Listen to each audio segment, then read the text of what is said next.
বর্তমান দেখতে পাচ্ছেন দীঘা লাইকানি মন্দিরে ফোয়ারা যে মিউজিক সাথে যে জল সেটা দেখতে পাচ্ছেন।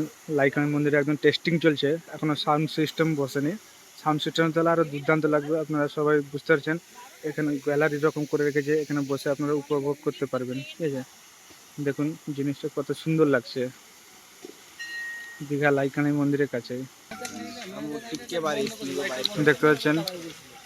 উপভোগ করবেন, আসবেন। এখনো রেডি হয়নি বর্তমান জিনিসটা, কিন্তু অসাধারণ। এই মুহূর্তে যা অসাধারণ লাগছে, সাউন্ড সিস্টেম হয়ে গেলে তাহলে বুঝতে পারছেন কি হতে পারে। গ্যালারি রকম সিস্টেম করে রেখেছে, বসে উপভোগ করবেন। ঠিক আছে, লাইকানি মন্দিরের কাছে উপভোগ করুন লাইটটা, জাস্ট উপভোগ করুন লাইটটা, উপভোগ করুন। সাউন্ড সিস্টেমটা হলে আরো সুন্দর লাগবে। এই মুহূর্তে যেভাবে দিয়েছে